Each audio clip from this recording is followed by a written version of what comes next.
Nope. Moving on. Finance Committee. Report on the management company. Nick? Okay, we have formed a finance committee of Alan Guggenheim and John Wilkerson, who are both retired out of the financial world. A group of us on the board met with the property management company. And one of the things that bothered me the most is they said that people they will assign will not necessarily be here. We will be part of a portfolio. So we're not sure we will even have dedicated people in our building, or if anybody's in the building. The other thing is I've gone online and looked at reviews of, not them, but various management companies, and most of them say that there's no appeal, that they don't talk to you once they take over. I also have a problem handing the entire cookie jar over to anybody. But the biggest thing is money. They take 15% of everything. An example of that when I asked them is if we have 6 employees, that could easily be a $600,000 annual paycheck, cumulative. They will take 15% additionally, which means we will pay the company $45,000 for them to send the people that we're going to pay salaries on. They charge us by the sheet of paper, the envelope, the stamps, and 15%. They also charge us to send anything out. When we send out our CAM fees, we send 5,000 letters. If they charge us $5 a letter, that comes out to $25,000 fee. They charge us for everything. My question is if we can even afford it, but we'll discuss that when we look at the overall factor. The biggest thing with them seems to be money, and that they take over. I asked, do their employees report to the board and the members? And they said, no, their people report to their corporate headquarters. I really hate letting somebody take over. So that. You want to make a comment? Sure, go ahead. I was at the meeting with the management company. Years and years ago, I presented a management system to this board, and it was never taken seriously or whatever. It's just in the life of a POA. It's going on all over the country. I have, as I said, the last audited set of books right here. And I've gone through, first of all, the 15% is not a number I ever heard. We actually have a bid from this Spectrum group, and I suggest that if we're, that we should go out and get several other bids. But it is $144,000 a year, plus 78 cents for a letter and some other stuff like that. But the point is that right now we would eliminate $396,000 worth of expenses, and the first bid is $144,000, and so the difference.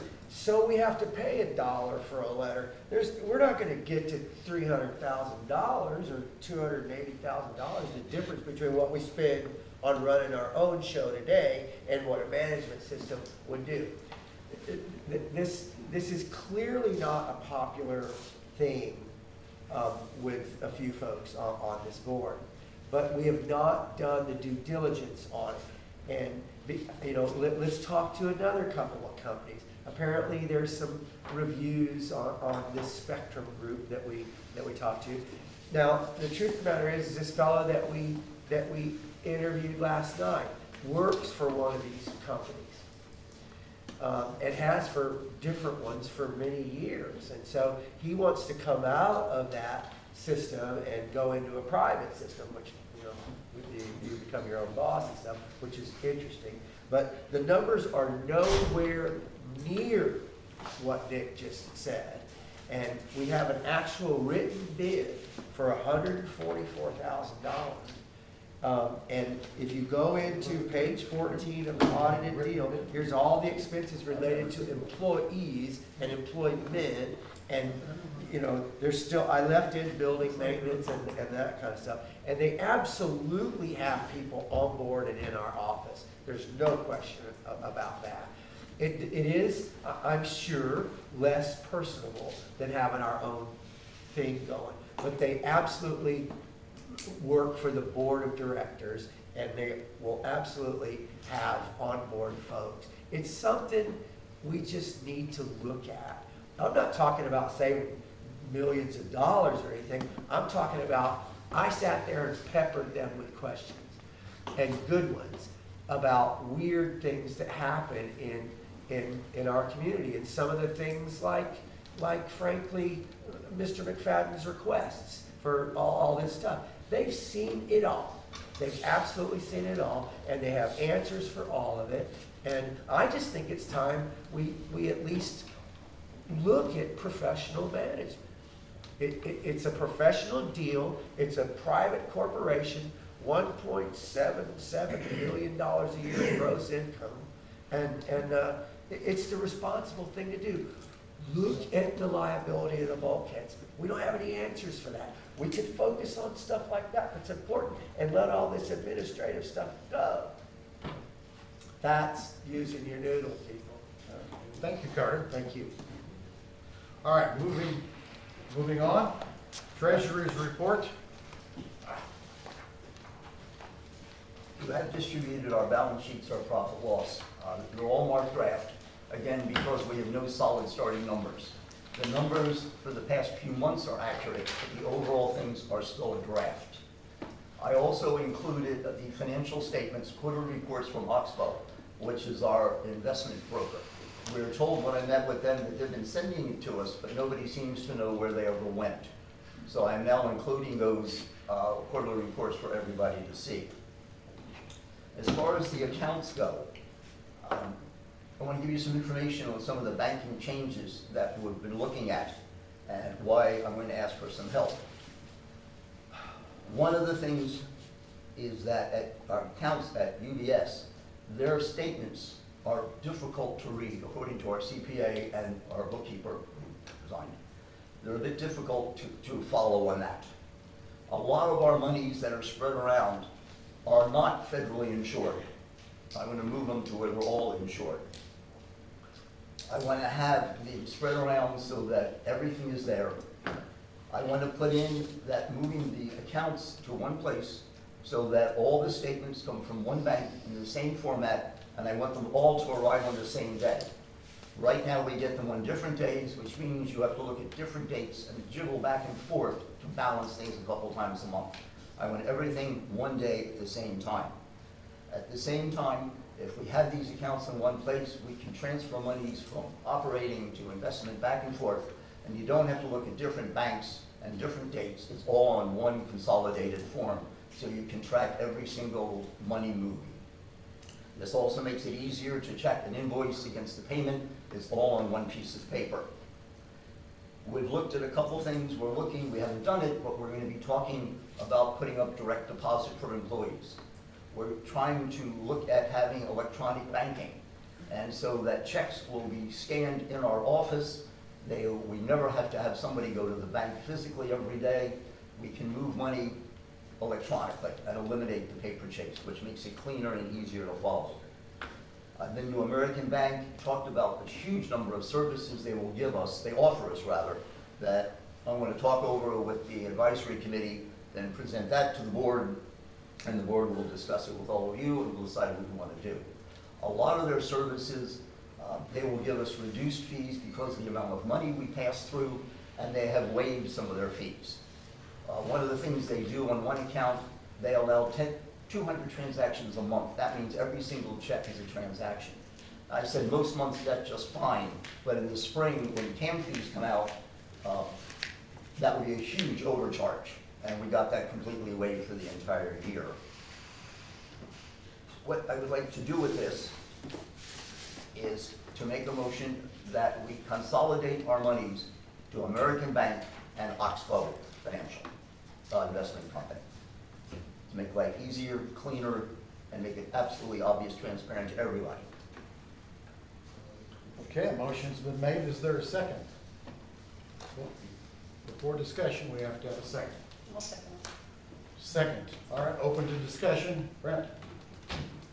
So Nick, can you talk a little bit more about, I may have misheard you, you said you're going to move all the money to one account? No. One bank. Location. Yeah, one bank. And that, so multiple accounts at one bank, so it'll be FDIC insured. Among other, yes, it'll all be consolidated. One of the things, when I called UBS a couple days ago, and I talked to the person who handles our money, and I asked him for an appointment, and told him who I was, and his first comment was, "Is there a problem?" And I said, "No, I just want to meet with you since you control a lot of money." And he asked me what accounts I had. I said, "Well, that's one of the reasons I want to talk to you." So he pulls it up and he said, "Yes, you have some checking accounts, you have some CDs," and he went, "Oh my." And I said, "I really don't like the words, oh my, when I'm talking about money." And he said, "It seems we missed a few maturation dates. That really bothers me." So we're meeting with him to look over our accounts. I'm not moving anything right now. So what's the dollar limit on FDIC insurance? $250. $250,000. And how much do we have in our accounts? Not counting our investments, probably close to $2 million, $3 million. So I don't even have a fan on that yet because I haven't seen this all. That's what we're trying to find out. So you'd need at least 8 accounts, and I think there's more than that, right? Probably. And these will be all dedicated accounts, specifically named accounts. Is it Not per just an account? account. 250 per account Yes. or per bank? Account. Different Account. named account. Comment? The American Bank, No, Carter also was waving his hand at us. the American Bank that Nick is talking about can handle our, it's closer to $1.5 million, I think, than $2 million or more. But irregardless, whatever the number is, it doesn't stay in a checking account. The checking account's limit is $250. Okay. Then there is a money management account where you put the money into government CDs and other kinds of things, which are guaranteed by the federal government, not through the FDIC system, which is what the UBS people did, but apparently they have overlooked our investments for some time. It would be just much simpler to put them all into one organization like American Bank and have your checking account and then your money management account with your CDs and your insured items there at the same location so that you can transfer money in or back in our bank to get better cash management than we've had in the past. Because the guy forgot to renew them or whatever, so. At American Bank, one of the advantages is we will have one contact person. And that she does not manage or run the show, but I call one person, tell them what I want, and that person hooks us up to whoever is in charge. And what they've done up to now, that person has come from downtown to here to meet us. And when I've requested information, they've got back to me in 48 hours. So I talk to one person who then steers us to whoever else we have to talk to. It's just cleaner and electronically, it's so much easier to trace. Carter. Okay, first of all, it's not the American Bank, it's American Bank. And what that translates into is the Hahn family, okay? It is a private bank, and they do offer, my father was a significant stockholder in the bank, and I'm intimately familiar with some of their activities. I know their CPA and have for many, many, many years. Truth of the matter is they own Oxbow. They do. They do. Yeah, they're And so what you're talking about doing is, in the past, this system has decided that what we should do is kind of spread our stuff around so that if something happens somewhere, we don't get hammered by the whole thing. And you've got this completely different attitude of, let's put it all over at this private American bank, and they'll treat us really good, and I just need to call one person, and I just think, and what about electronic transferring? So how do you get your 2 signatures on electronic transferring? And so I think this needs some more work. Is what I like American Bank. I love the Hans. But it's a very super closely held stock company, and you know, when they own your $10.5 million too, you know, That's only seven. what? That one's 7.5. Yeah. Well, I mean, it, you know, it's just, I really think we should consider this a little further. Let's get the finance committee to look at it, and, you know, that sort of thing. I'm not comfortable with moving all the money at once to one system at all. Marta? I think the other thing to consider is we're only talking about UBS, and it's not a typical bank, it's an investment brokerage. And that's why having our main checking account there is a big problem, because the statement is really not geared for those type of accounts. It's a different kind of thing, but it is troubling. We want our money secure, and missing, my financial advisor has never missed when a CD has become mature, right? Never. You get notified instantly. So I think we need to do the right thing here, and I have seen their statements, and you're right. Even the bookkeeper had trouble with them. So. Just a minute. Yes, go ahead. So if we can table a channel marker decision, I think it seems reasonable to table something like this that's much bigger and has a much bigger impact. And why don't you guys give it the financial committee and write something up so the whole board has some time to look at it, absorb it, ask questions of experts that we know, and then come back and vote on this. Well, are you making a motion?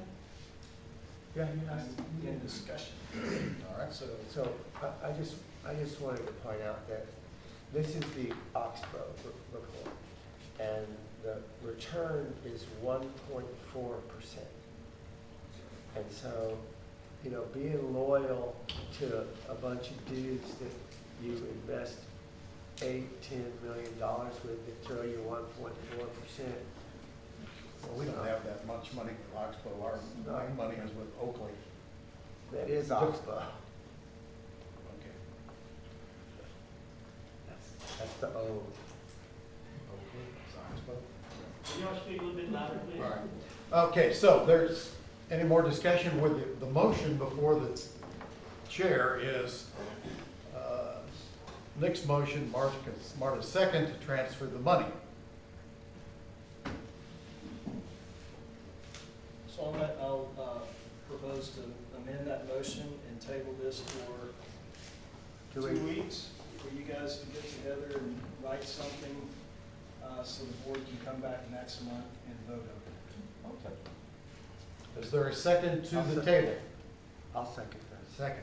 All right. Any more discussion on tabling? I accept his comment. All right.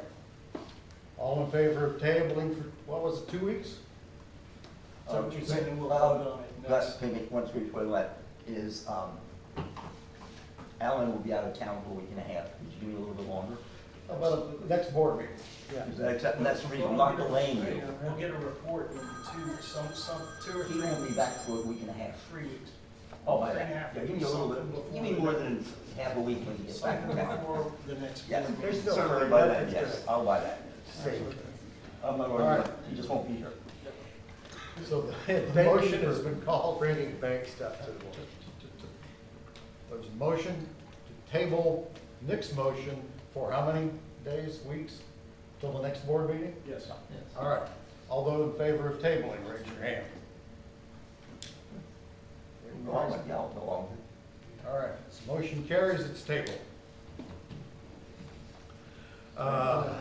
Starry, starry night.